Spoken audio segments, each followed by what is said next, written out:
Okay, finally we can start.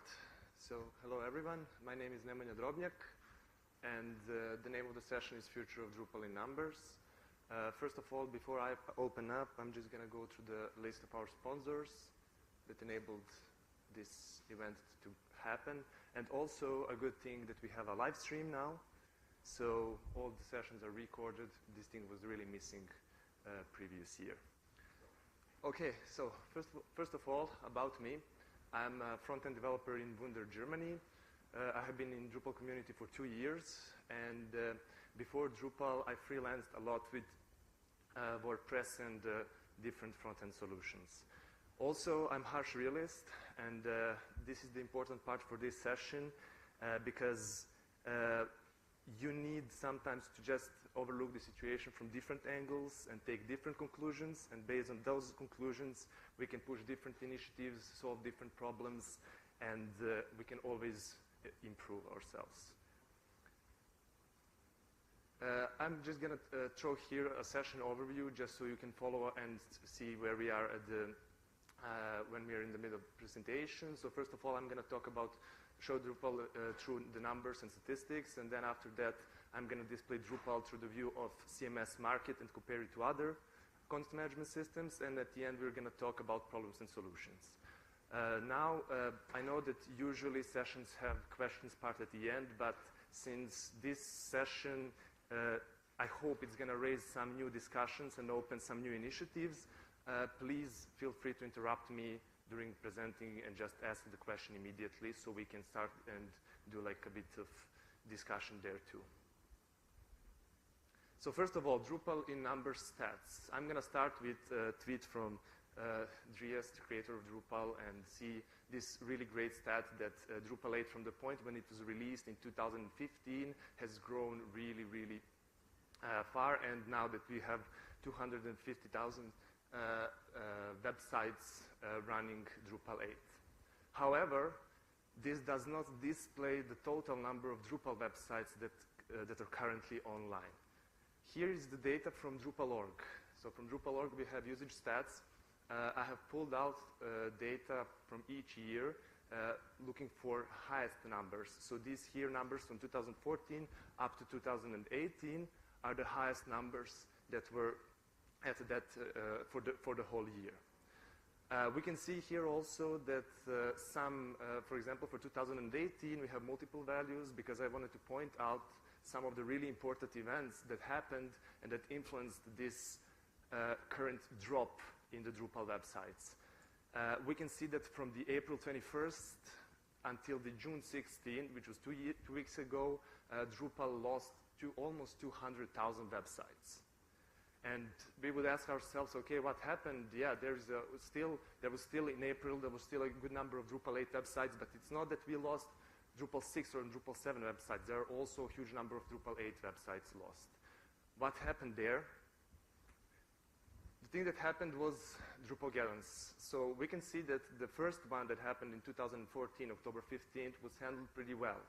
And that there was no huge difference between in that week and no huge amount of Drupal websites lost. However, Drupalgeddon 2 and 3 were leading to huge drops. We can see both of them here highlighted, and even now after them, there are still Drupal websites going offline.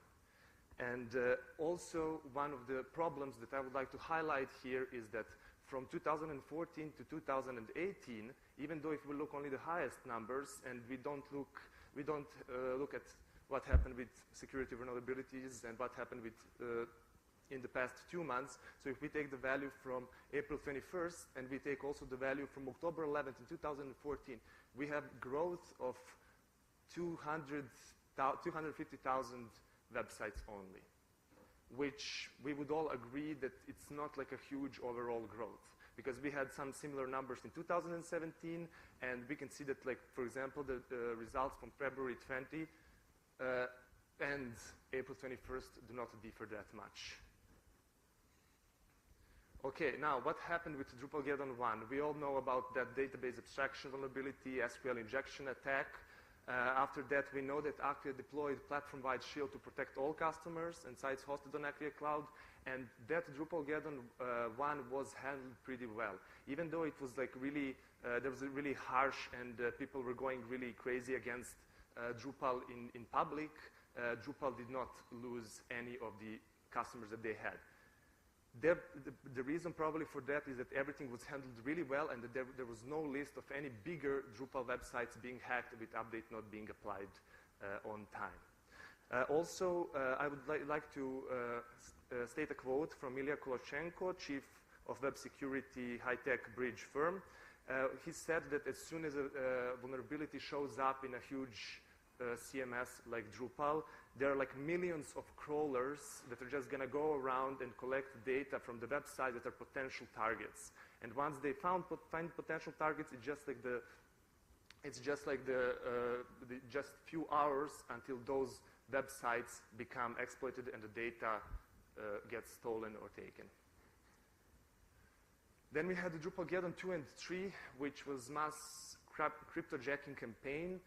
Just if you're not familiar with it, cryptojacking is inserting piece of JavaScript code to the website, and that JavaScript code runs on a different domain and collects, mines Bitcoin or other cryptocurrencies for the on the target PC. So like on the victim PC, it mines for the owner of the domain or the owner of the software. It was like a really mass campaign. There were many university, government, non-government organizations that were hit by this, and also huge targets like Lenovo, USC, LA, and D-Link from Brazil. And all targeted websites run the same piece of JavaScript code hosted on this domain here. Then Acquia again started blocking, and they blocked more than, so like 500,000 attacks were blocked all around the world. But still, even though with all those attacks blocked, there were websites that were still not patched and that were still under attacks. This is from a really good source from Troy Murch Security Research. He analyzed on 2nd of June this year, he analyzed the current state and all the Drupal websites, and he found out that still more than 100,000 websites could be potential targets of attacks. And also, it's not that only not so popular, not so used websites were in that group. We had really sites from major educational institutions in the US and government organizations around the world. He didn't publish the real names of the domains, so he does make it easier for the attackers to go there and just get the data. And also the one that was one of the attacks that happened also at that time was also, again, restarting Drupalgeddon 2 with the police department website in Belgium was also one target of CoinHive ejection. And the CoinHive here is also a piece of JavaScript software, and it's a miner, but it's a miner for Monero cryptocurrency. The correct name is XMR. Yeah, the XMR is the name of the cryptocurrency. Okay, so now we can go back a bit to the positive stuff and make a pause with the negative ones. So this is like really, really good news that last year there were only 1,000 stable modules for Drupal 8, and now there's like almost double value of that, which is really, really good. It means that Drupal 8 is growing, that a lot of new that a lot of old Drupal 7 websites and Drupal 6 websites are now going to head and move to the Drupal 8, and it can mean like also a lot of positive stuff in the future for Drupal. Also, one of the interesting areas is research and education. I did my master thesis 1 year ago also on the topic of Drupal and comparing Drupal with other content management systems. And while I was doing that, I realized that during my research, I really had a lot of data that I can use in my master thesis, which wasn't the case when I was doing some things with WordPress in the past or other content management systems. And then I realized, okay, let's check and let's see in which areas are researchers using Drupal. And we can see that, for example, there are some normal ones that we expect, like education, web security, web development, digital media, but there are also some as religion, healthcare, genome research, cloud software development. And I have pulled out really a small list of the titles. So here you can see these 4 titles that were like really most interesting to me. For example, there was an application, a cloud current application using Drupal technology, which was collecting all the religious data that they have currently and moving it to Drupal. And also, for example, like a genome database where for insect species of some order, there was like a really huge integration of community resources on one place, also using Drupal. And I can say also that, for example, when I was researching IEEE Explore database, there were 5 more articles about WordPress. It was like 67 to 62 in the past 10 years. And, but when I looked and I checked which areas is WordPress covering and researchers doing WordPress, it's mostly web security. Why? Because it's the biggest CMS and it's most targeted CMS by hacks, exploits, and other miners and other stuff. And Drupal is going much more wide and it's used in like really, really specialistic areas and industries. Now let's go to a bit of comparison and CMS market, and yeah, with the negative again. So this is from W3 Tech's statistics and market positions of different content management systems. This is the result from the previous year, and this is the current result. We can see on the left side there is used by high traffic sites, and on the bottom x-axis is used by many sites. So number against high traffic. We can see that Drupal moved a bit towards up, so used more by traffic and more complex websites, but however, it did not increase in the number, while WordPress grew with the number. I have even better graphs for this thing to show, and this is a piece of software that was built in Wunder Crawler, built using Elasticsearch and Kibana for data visualization. Crawler is hosted on Amazon Web Services and also collecting data of top 13 million websites from sources like Alexa and other top traffic search engines. And there is a data, if I'm right, 3 previous or 4 previous years, I think. Yeah, exactly. And these are the results from the crawler. I collected the results from 2016, 17, and 18, and just wanted to see how many unique domains in the top 13 million websites are running WordPress, Drupal, Joomla, and other content management systems. Here we can see the WordPress together with WordPress.com went in 2016 almost over 2 million active websites. Drupal here was on 205 unique domains.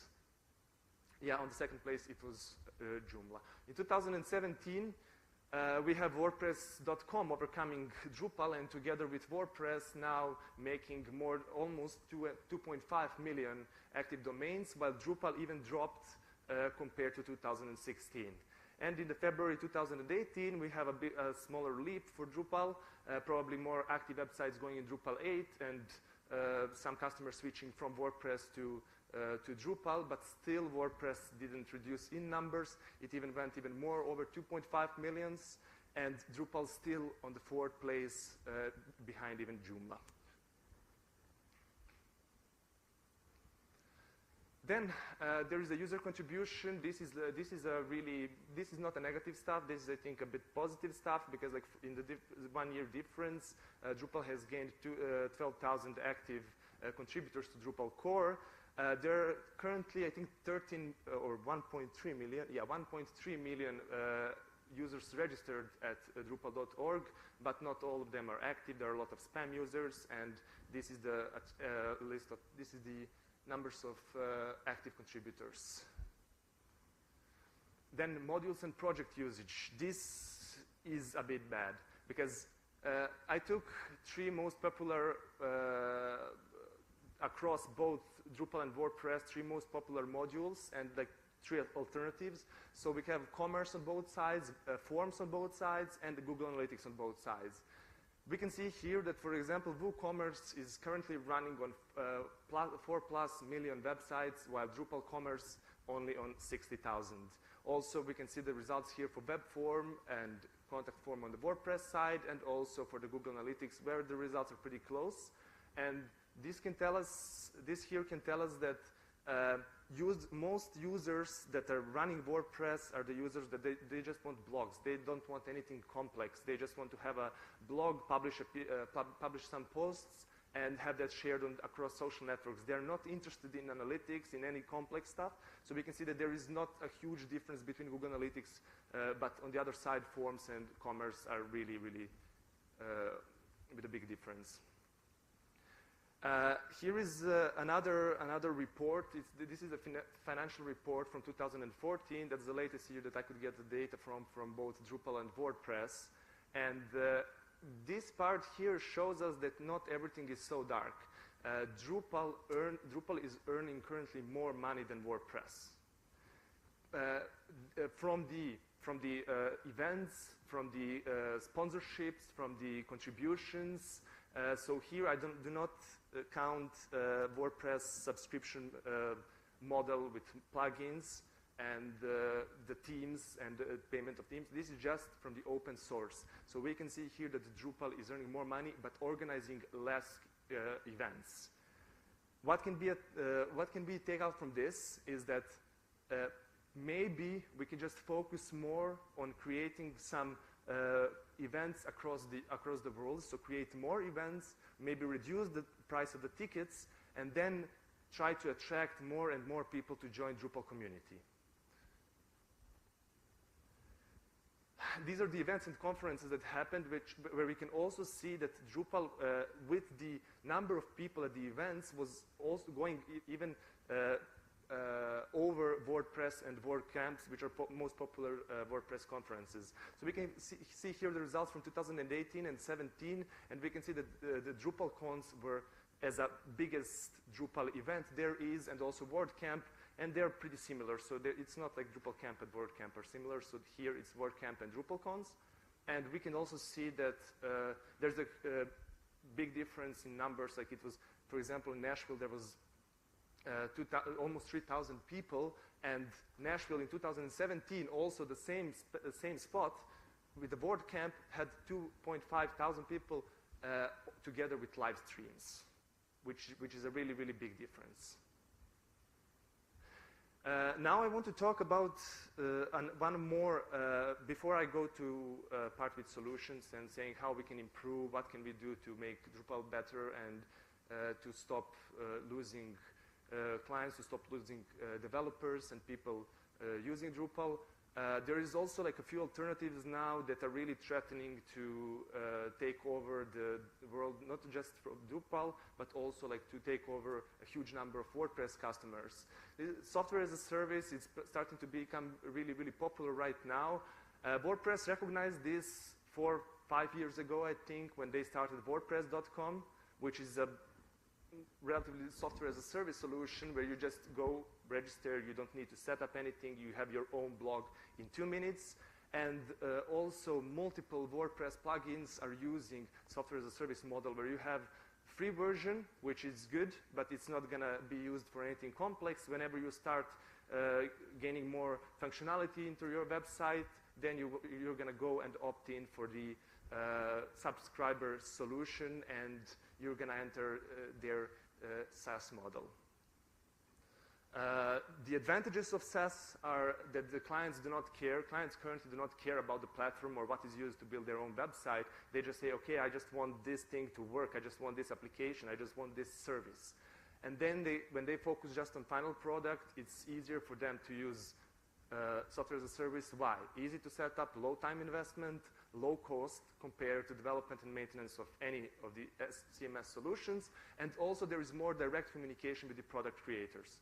Even the open source is it has a huge community. You can like really have updates for modules and plugins really fast. This is more one-to-one communication, and in that case, customer feels a bit more special. But the flaws are there are robustness, there are limitations by the browsers, and also privacy. The client data sits in the cloud. They're like often target of exploits and attacks. Also security, where when you are developing software as a service, you need to take care into data encryption, networking, transaction processing, and other stuff. And also reliability, downtime is really, it can be really, really highly expensive, even though it's not happening that often. Also, one more thing, there are custom CMS solutions. I'm just gonna go fast through this. So the customer wants to be unique, something similar to software as a service, similar to the approach, but again, we have those proprietary solutions. Even though open source is more secure and maintenance is better, the clients want sometimes special customization, they want to be unique, and there are really good proprietary solutions like Adobe Experience Manager or Microsoft SharePoint. Other alternatives also, just to mention them, there's Contentful, content as a service, created by a couple of guys that didn't like Drupal, didn't like WordPress or any other CMSs, and they said, okay, we're gonna do it decoupled, we're gonna manage content, and you build your website with whatever you want. And this approach is pretty successful, and they're pretty successful, and also the open source alternative to them, I just heard about this today, about Graph CMS, and it seemed that it's pretty cool, so I don't know, maybe a bit more research to it. So this is my own current opinion, what will happen with Drupal in 15 years. If things stay like they are right now, in my opinion, in 7 years, there will be under 500,000 of active installations, and Drupal will completely go out of use in 15 years. What can we do to change this? What can we do to make Drupal better? There are multiple stuff. For example, we can start in promoting Drupal in education. Just as an example, I studied both in Serbia and Switzerland. And I was freelancing most of the time with WordPress. I learned WordPress during my bachelor studies, and I never heard of Drupal before I joined the company where I was working before I came to Wonder. So during my student day, I never heard of Drupal. And I was studying so in Lausanne in Switzerland and also in Belgrade, Serbia. And it's not just my case. There are a lot of different students around the world that never heard of it and that don't come in contact with it. This is also a tweet from today that Gabor posted that this university here is a unique university because it has masters in open source software. In my opinion, we should not just have it in masters, we should push it also to bachelor studies and then maybe even to high schools and introduce students to what Drupal can offer and what can they do with it. The second one is documentation. Here I pulled a few comments from Drupal Reddit and also from some of the blog posts, and people are not happy with documentation, especially newcomers. So many new developers that are there and they heard, okay, they got recommendations from friends, Drupal is cool, try using it. They say, okay, I'm gonna go, and then they come to the documentation part where they want to do something special with their website or create something by themselves, and they're not happy with it. They cannot go easily around, they are not really familiar with it, and most of them just give up. These are just the comments, so any kind of improvements on documentation or having quick start, which is current initiative in the Drupal.org, Drupal core ideas, is a really good thing. Why? We can see here, this is also from a blog post from Matthew Grasmick, where he just set how many clicks, he just was following how many clicks and how much total time is going to be wasted when setting up, creating a website with WordPress, Symfony, Drupal, and Laravel. And he was using Drupal Pantheon, so he wasn't setting a local environment. On the other side, there's setting up on a local machine where he just gave up counting clicks and reading the docs on Drupal.org after 20 clicks and 15 minutes. Also, one of the possible ways where Drupal can go is virtual and augmented reality, tours, shops, assets, websites, and other stuff. Currently, it's not so hard, and the VR equipment is not that expensive. There are many VR developers, and why wouldn't we have more use cases, more showcases, and more websites created with a possibility of having displaying, for example, you want to go and buy some clothes online, and you can see the clothes in 3D, or you just want to have There was a really good example, but it's just one example so far, and it was 2 months ago, I think. I think also Acquia did it, where they did the virtual tour of the university. Yeah, it's great, but those virtual tours were done 3 years ago by other software. So it's nothing so new, it's nothing so magnificent, but there needs to be more, a lot more. And also machine learning and AI, there needs to be more awareness, and there are a lot of cool external services like Google Cloud Machine Learning Engine and a lot of different stuff that's now provided online, which Drupal can use very, very, very easy. But there is no documentation, there are no showcases, there are no demos of this.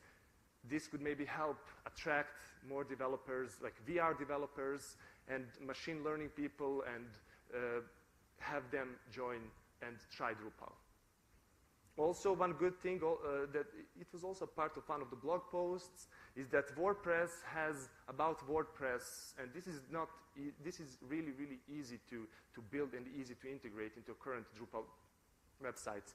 So they have about WordPress where they have credits, where they have project leaders and contributors listed. It's really a healthy way to promote a community and to say, okay, see, these people worked on the piece of software that we have today. And I think that it would be really cool to have something like this in Drupal too. And yeah, of course, just for the end, I would like to invite everybody to just start as many initiatives as we can, and also to comment on the existing ones, trying to improve them and trying to make them real, so that my quote from a few slides before does not happen. And this is really, yes, this is also one really good quote from R. Stefansson. It was a post State of Drupal on Drupal.org in 2017, where he wrote just really, really awesome opinion, where he said that the only thing that's separating Drupal from WordPress is monetizing contributions, the thing that they do with themes, plugins, and other stuff. And that with a good plan, Drupal could take away 10 to 15% of WordPress' largest clients in 3 years. 10 or 15% in their case would mean 200,000 or 300,000 new potential customers for Drupal, which is not a small number. Because, yeah, of course, Drupal has a superior performance. Thank you for the attention. And do you have any questions? Yes.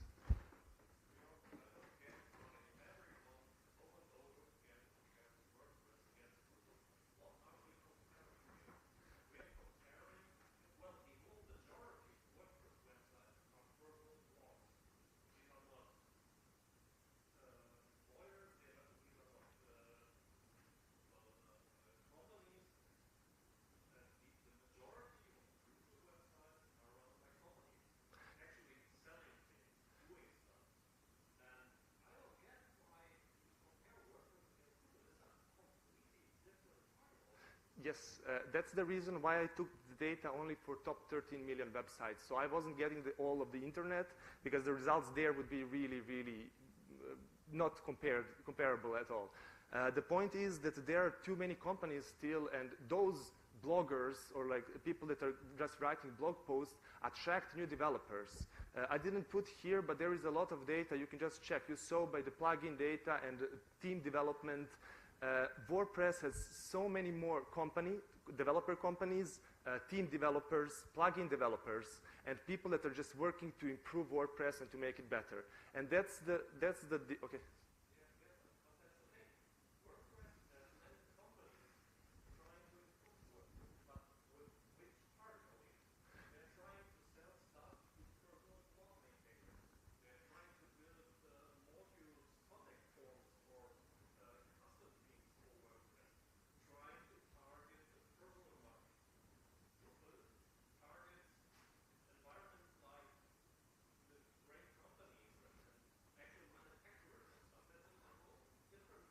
Okay, I completely agree, but I would say, why would that be only Drupal audience? Why would we only focus on that kind of audience, and why wouldn't we expand a bit? Because you saw the numbers. You saw that Drupal is going to go under 1 million websites really soon. So what's happening there? Are we going to just stay and say, okay, we're not going to change anything, this works for us? Yeah, it works for us, but does it work for future? Does it work for new developers that are going to come in, or we old ones are just going to finish and close the door behind us with Drupal? So that's the question that I'm trying to raise here and trying to see if there is a possibility that we can expand. So try to enter the education area, try to educate high schoolers, students, or no, then let's go. The point that I was giving comparisons with WordPress is mostly to try to push people and say, okay, let's go, let's do something. Not just to say, okay, Drupal is bad. No, I'm not saying that. I'm trying to improve and trying to give advice how can we improve Drupal, but trying to push people because, yeah, sorry. No? No, you can. So I got this here, so sorry. I was a little bit late because I was stuck in a meeting, but so sorry, maybe you have already answered the question. But what I think it is a challenge is that by attending, for example, all these great Splash Awards around Europe at the moment, we see all these decoupled solutions out there, which have React or Angular or something as the front end. And then you cannot detect that there is Drupal actually running under it. So meaning that when we look at statistics, did you speak about this earlier? So my question is just like, what can we actually do so crawlers and others will actually see that Drupal is actually running all these great examples that are out there, but are actually having a React front end. So do you have an idea there? Yeah, the data that crawler gets, it can get if the CMS is running in the background. Probably a good example of that is you have a website builtwith.com, and when you enter the unique domain there, and it lists everything that's used on top, all the different modules, analytics, CMS in the backend, and everything else. Yeah. In fact, that's only true if Drupal is also the front end. The builtwith.com cannot detect if there is a backend service just providing data. And security went through some changes, so you can figure out. You can't figure it really now. If there are no traces in the front end that is generating HTML, you can't tell if Drupal is in the backend. Yes, repeat that. For we are hosting like I think it's 2,000 sites. None of them is like showing the header or anything that is Drupal. And for the most like 20 sites we've done recently, they can't see it all because we're hiding it. Yeah. Yeah, but exactly.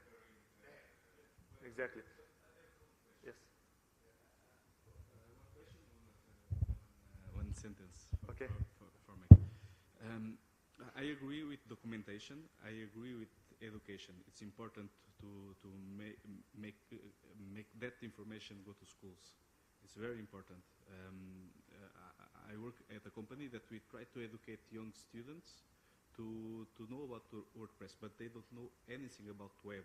It's the first problem.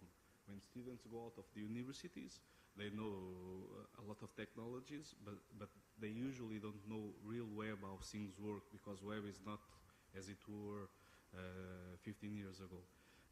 But education and documentation is important. But there is another thing that I think that's important.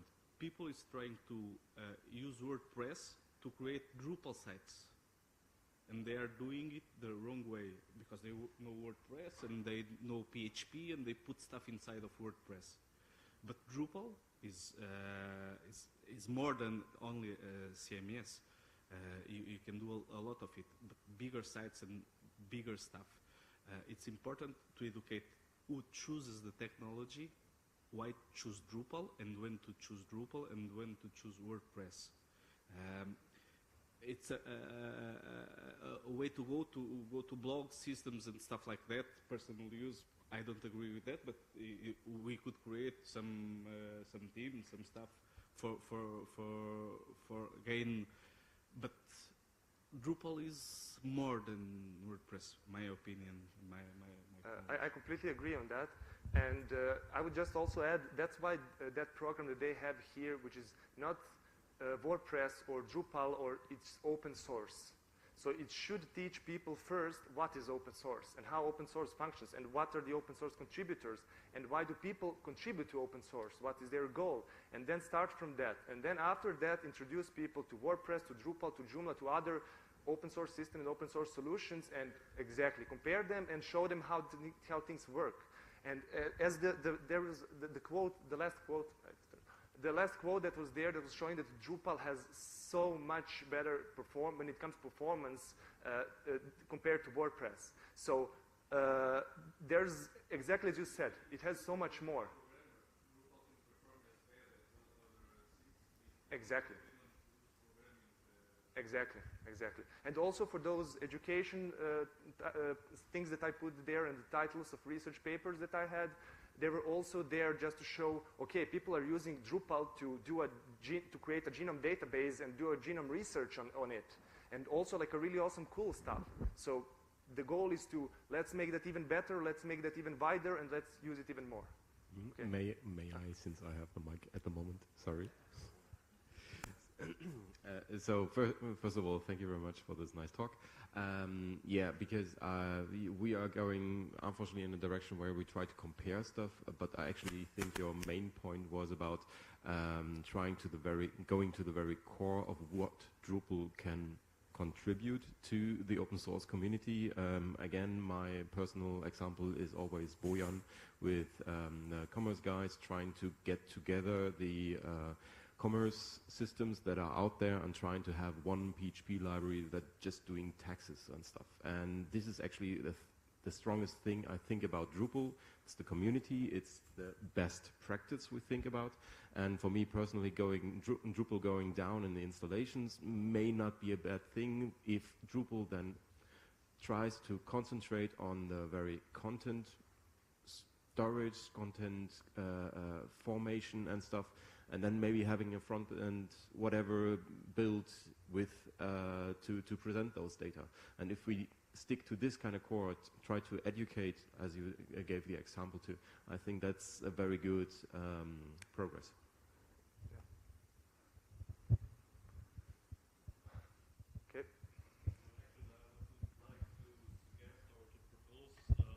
I would like to propose that we start comparing Drupal to system actually competing in the same area, and moreover to start questioning ourselves. What did we wrong with implementing Drupal 8 compared to Drupal 7? Why are people dropping out of Drupal?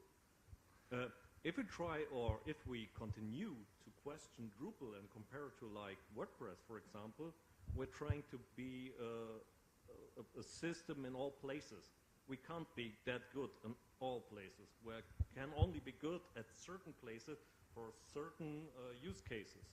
I think it's the whole discussion is not leading towards a good end if we try to be good in every aspect. Yeah, exactly. I agree there. We can currently, the thing that Drupal does it best. And there is, in this particular field of high traffic websites, there is no direct competitor. We can compare it to proprietary solution and say, okay, let's compare it to Microsoft SharePoint. But again, proprietary is not the same as open source.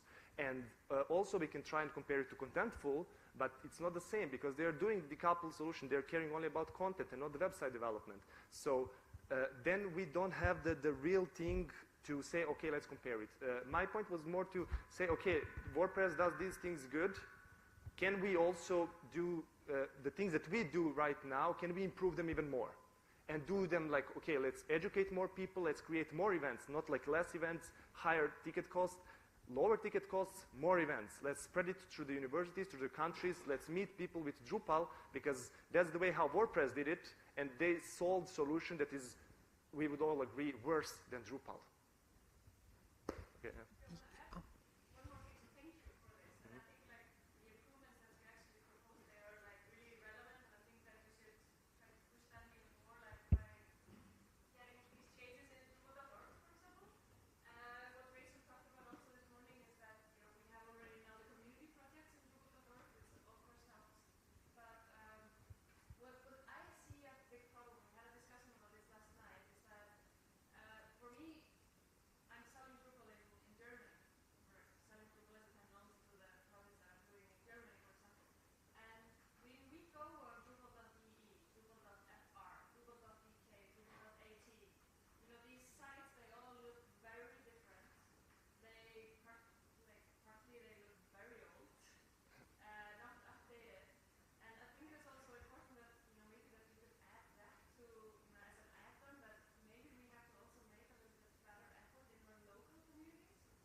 Yeah, that's a really good point to add. So I would just like, maybe that could be when you do it again, maybe that could add to that. Yeah. Somehow we need to professionalize this a little bit more. There's definitely a need to remember that numbers aren't everything. When you're talking about things like, well, yeah, there's fewer people, fewer installs of Drupal 8, maybe. It doesn't mean that it's not a success, because the number of installs, well, maybe we don't have 1,000 blogs, but we have one weather.com. We have one nasa.gov. And numbers are not everything. And it's similar to what I was talking about this morning. It's not the number of people who even come to Dev Days that makes it a success. It's whether the people here have learnt something on an individual basis. Yeah? It's whether the people here get something out of it makes Dev Days a success. Whether we change the world. So I struggle with the concept of site installations as a measure of success. I don't know what we could replace it with. And I would be very, very, very happy if someone could come up with a methodology of something that's more useful than site installs. Yeah. Yeah, I completely agree. So far we have site installs, module installations, active contributors, but it would be really good so that we can measure like customer satisfaction, or we can measure like the number of huge clients or websites, because we can gain one really huge client from proprietary solution, like from Microsoft SharePoint. One huge company moves to Drupal, and we lose 5 smaller bloggers. That's, yeah, exactly. That can also mean that this drop doesn't mean it's the end of the world, but still there are some concerning stuff that needs to be addressed and some initiatives that we need to push to make it better. So that's why we need consistent marketing around, exactly. Yeah, we're happy with that. And we can compare some technology. Yeah, we can really compare some technology. Yeah.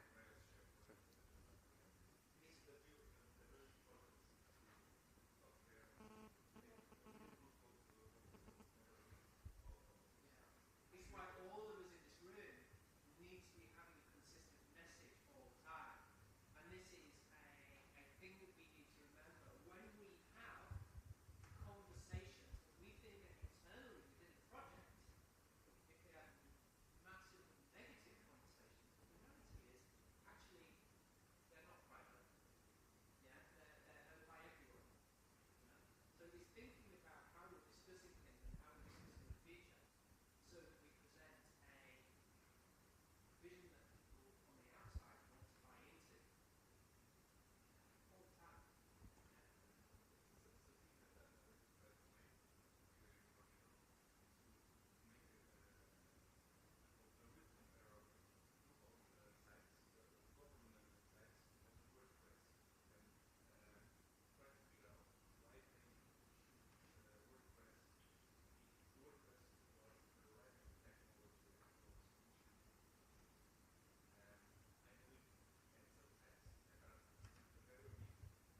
Yeah, so actually I wanted to answer this after the first guy because I completely agree. I don't think we should compare to WordPress.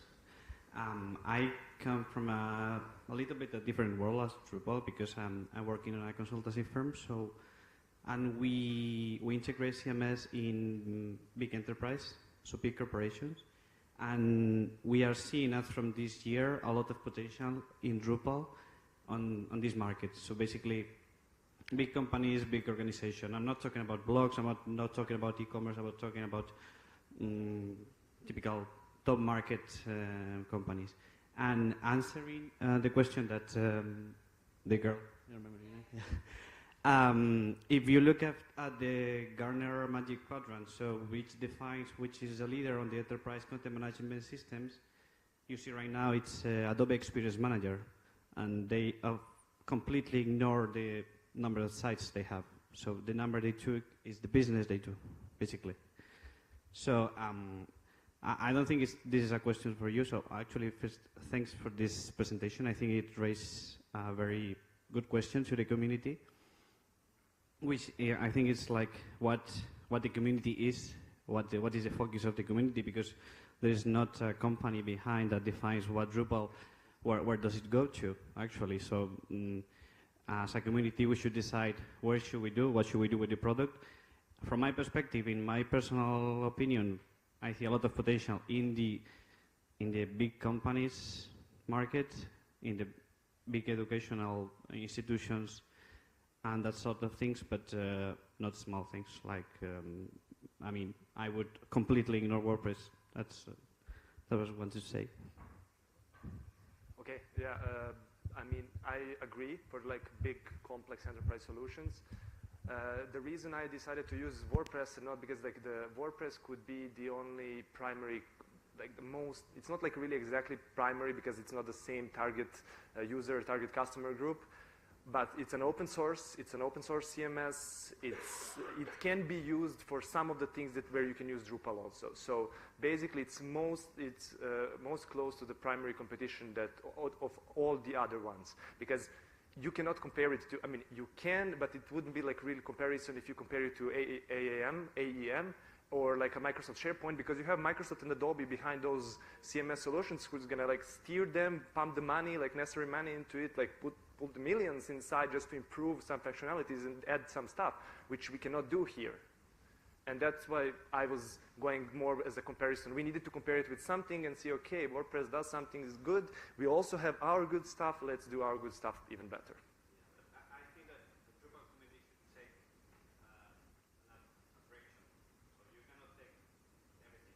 Yeah, exactly. And I can tell you that even if Microsoft and Adobe, they have those companies, those names behind, they are not the only ones putting money in that. So they are, for Adobe puts money, that's for sure, but there are a whole environment of partners or companies putting money. Like someone here said that they're trying to sell Drupal. So that company is actually interested in putting money on Drupal. Yeah. Okay, no more questions? Thank you very much.